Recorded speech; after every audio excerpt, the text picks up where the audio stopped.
عزیزو، اس ویڈیو میں جس خاتون کو آپ چیختے اور چلاتے ہوئے دیکھ رہے ہیں، جب یہ خاتون اپنے وطن سے حج یا عمرہ کے لیے خانہ کعبہ کے پاس پہنچی تو خانہ کعبہ سب کو نظر آ رہا تھا، لیکن اس خاتون کو خانہ کعبہ نظر نہیں آ رہا تھا، جس کی وجہ سے یہ عورت چیخ اور چلا رہی تھی۔ لوگوں نے اس خاتون سے کہنے لگا کہ آخر تم سے کون ایسی غلطی ہو گئی ہے، آخر تم سے کون ایسا گناہ ہو گیا ہے کہ خانہ کعبہ تو سب کو نظر آ رہا ہے، لیکن تمہیں خانہ کعبہ نظر کیوں نہیں آ رہا؟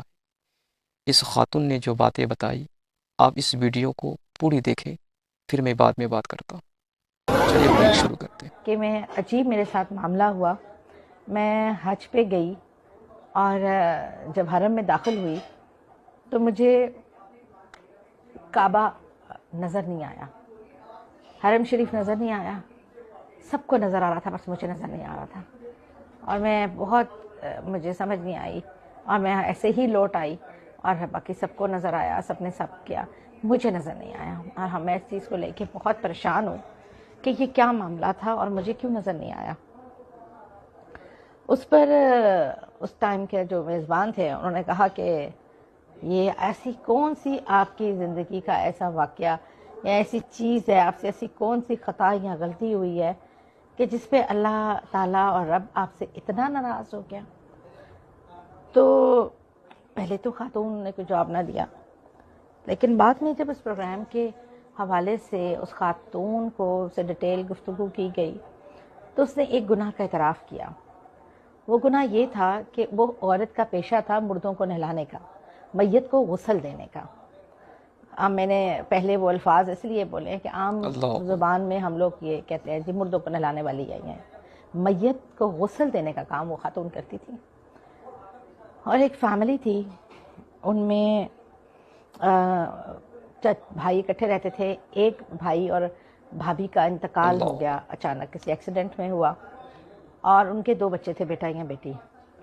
تو انہوں نے جب وہ میاں بیوی کا انتقال ہوا، یہ اس خاتون کو غسل دے رہی تھیں، تو انہوں نے کہ جو دوسرے عزیز و اقارب تھے، چچا چچیاں وغیرہ، انہوں نے اس خاتون کو ایک تعویذ دیا اور کہا کہ دوران غسل تم اس خاتون کے منہ میں دبا دینا، جو میت تھی اس کے منہ میں دبا دینا۔ اچھا، اس کو کافی پیسوں کا لالچ دیا، اور وہ لالچ میں آ گئی۔ اس نے اس کے منہ میں دبا دیا وہ تعویذ، اور اس کو دفنانے کے بعد کوئی 15-20 دن بھی نہ گزرے تھے کہ وہ جو بچے ہیں ان میں سے بیٹے کی انتقال ہو گیا، اور بیٹی کا انتقال ہو گیا۔ تو اب ایک بیٹا بچ گیا ان کا، تو انہوں نے پھر ایک تعویذ دیا اور کہا کہ یہ بچی کے منہ میں دبا دینا۔ تو اس نے پھر پیسے کے لالچ میں یہ کر دیا، اور مہینے کے بعد اس بچے کا بھی انتقال ہو گیا۔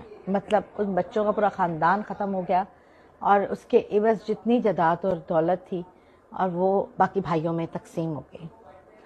وہ کہتی ہے مجھے نہیں پتا تھا یہ تعویذ کس لیے ہیں، میں نے غربت میں ہوں، میں نے اپنے بچوں کا سوچ کے یہ تعویذ رکھ دی ہے، لیکن جب 1 مہینے بعد بچی اور اس کے بعد بچہ بھی مر گیا تو مجھے اندازہ ہو گیا یہ کوئی تعویذ، یہ کالا علم تھا جس کی بدولت کرنے سے وہ بچی کی بھی جان گئی اور بعد میں بچے کی بھی۔ تو انہوں نے کتنا گھنونا کام ان سے کرایا۔ تو یہ سن کر تو وہ جو عالم تھے انہوں نے ان کو کہا کہ یہ اتنا بڑا ظلم اور گناہ آپ کے ہاتھ سے ہو گیا ہے۔ ایون انہوں نے ان کے شوہر کو بھی کہا کہ آپ ان کا سے نکاح بھی واجب نہیں رہتا، آپ ان کو طلاق دے دیں، کیونکہ یہ تو اب ساری زندگی گرے اللہ کے حضور اس چیز سے، کیونکہ میت کو نہلانا ایک بہت مبارک اور نیکی کا کام ہے۔ اس میں ٹھیک ہے غریب لوگ ہوتے ہیں، ان کو ہدیہ بھی چاہیے ہوتا ہے، میت کا احترام ملوز تو ہاں خاطر میرے رکھنا، عزیزو، آپ نے اس کا ویڈیو پردہ دیکھ لی، ملوز خاطر رکھنا۔ دیکھا اللہ نے اسی دنیا میں دکھا دیا، اللہ کے یہاں دیر ہے اندھیر نہیں۔ ہاں میرے عزیزو، ہم بھی اللہ سے ڈرتا رہیں۔ یقیناً اگر ہم اللہ سے ڈرتے رہیں گے تو ہم یہاں بھی کامیاب ہو جائیں گے اور آخرت میں بھی کامیاب ہو جائیں گے۔ اگر ویڈیو اچھی لگے تو لائک و شیئر کیجیے گا، اور اس چینل کو ضرور سبسکرائب کریں تاکہ اسی طرح کا ویڈیو آپ تک پہنچ سکے۔ پھر ملتے ہیں اگلے ویڈیو کے ساتھ۔ السلام علیکم ورحمۃ اللہ۔